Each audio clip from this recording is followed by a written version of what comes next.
ายดีตอนแรงทุกคนคลิปนี้เอาสิไปเข้าไปซื้อปลาอยู่ตลาดหนองเนียวนี้เนาะเดี๋ยวเอาเก็บภาพบรรยากาศเดี๋ยวซื้อปลาไปปิ้งอยู่ห้องน้องสายเดี๋ยวเขาไปเขาซื้อปลาน้อยปลานุ่นน้อยใหญ่เดี๋ยวเข้าไปเบิ่งไม่ได้เข้าโน้ตผม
ส่วนกวางเดี๋ยวค่อยดูอันนี้เขาเข้ามาส่วนเบื้องหลังใส่เด็ดได้ใส่กู้ไข่บ้างเดี๋ยวเป็นโซนปันนินทางใดเนี่ยโอ้คนหลายเนาะบรรยากาศ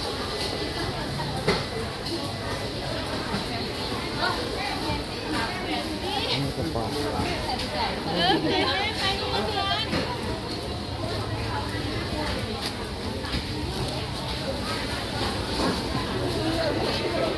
ของกินหลายแฮง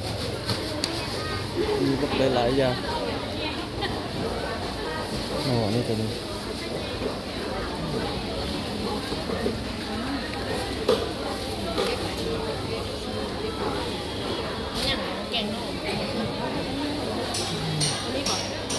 หน่อสดกุ๊กอีกน้อย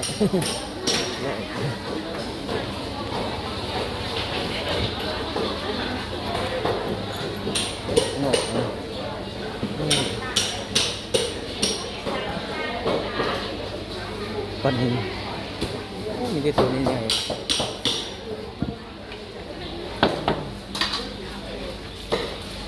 นี่ตัวนี้ตัวมีปลาน้อยโลเท่าไหร่ตัวนั้น35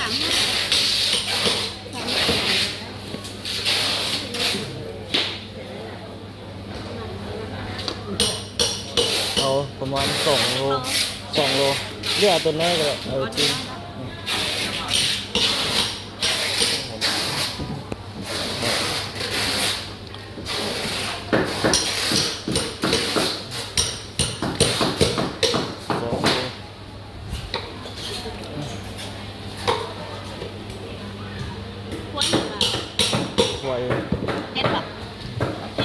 โอเคแล้วโอ้หน่อเลยนะทางนี้เป็นเขามีคนไทยใจไหม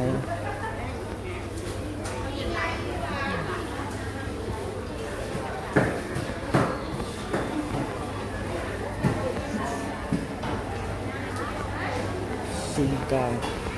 โอ้นี่มีซิงกลางลองมาวางเส้นดู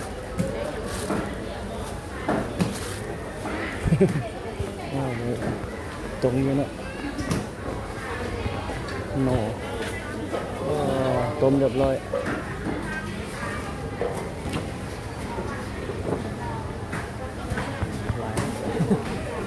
หลายทุกคนแนวอยู่แนวกินปลาแห้งขี้ข้าวหมูข้าวปุ้นออกมาแล้ว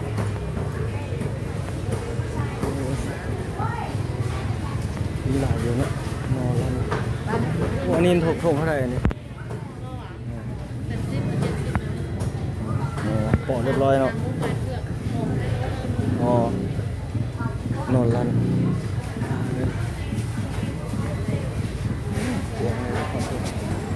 ล่อไปแล้วทุกคนเนาะไปประมาณนี้แหละโอ้โซนซีนอันนี้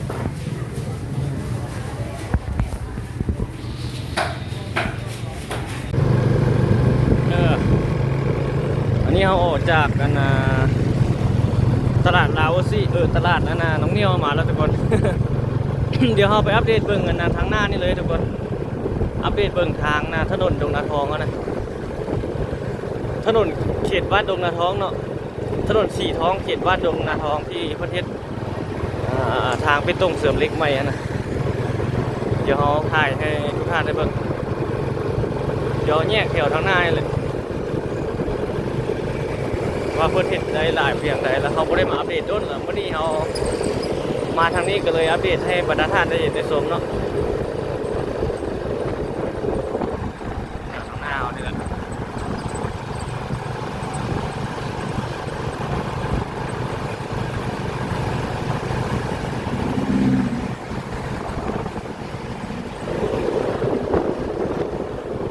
รถกันนะ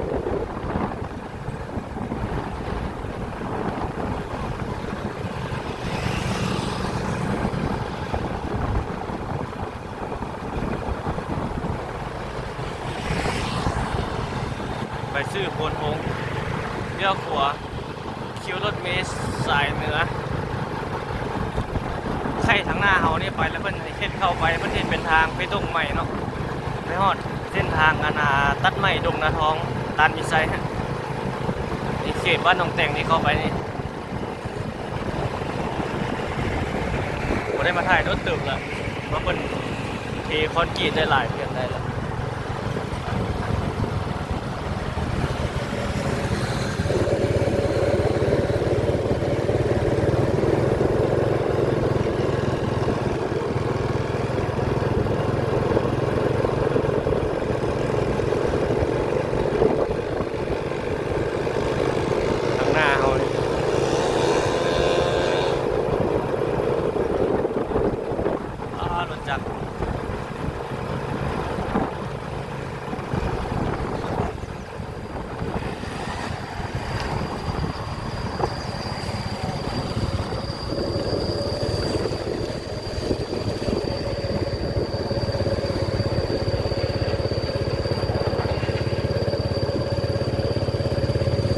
เฟซบ่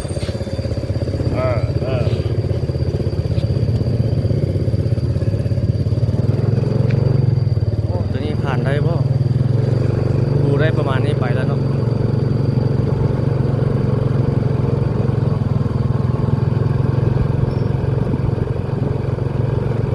ดูได้ครึ่งหนึ่งประมาณนี้แหละเพื่อนจะเฮ็ดให้มันสำเร็จในท้ายปีนี้หมดแล้วเนาะเล่นเพื่อลงข้าวเนาะ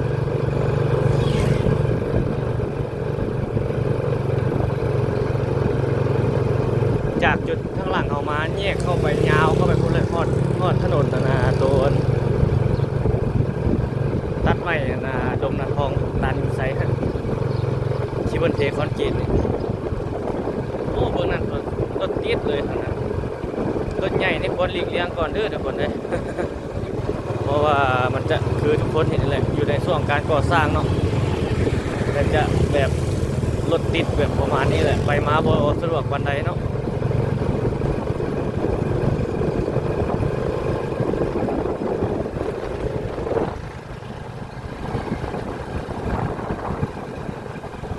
นานคิวรถมีสายเหนือทางนั้นว่าทางเบื้องนั้นโอ้มานี่สุด ลงได้อยู่ประทัดอยู่ที่ไหน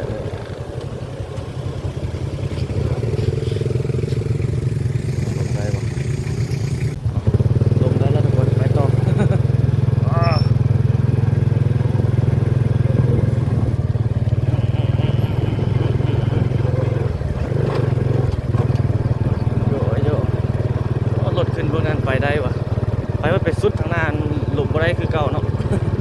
คือเมื่อกี้อย่าเลยไปทางนี้เลยทุกคนค่อยไปทางนี้โอ้เพิ่นปูได้หลายเติบแล้ว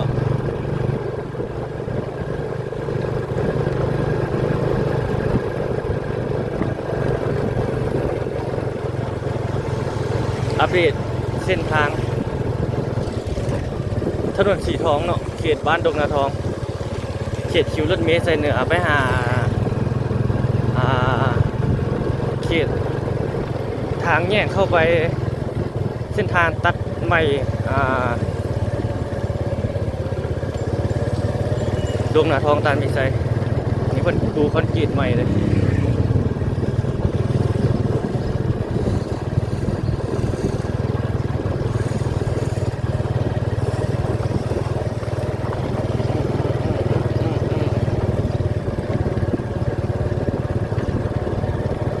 ใกล้จะได้นำใช้เส้นทางดีแล้ว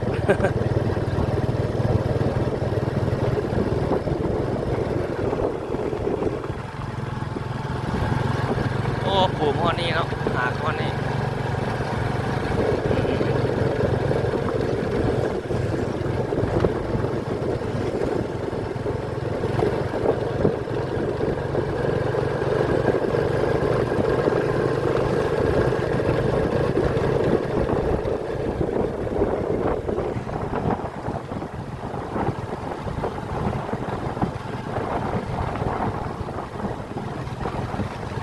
โอ้ทางนั้นมันกับปูแล้วเนี่ยฝากเบื้องนั้น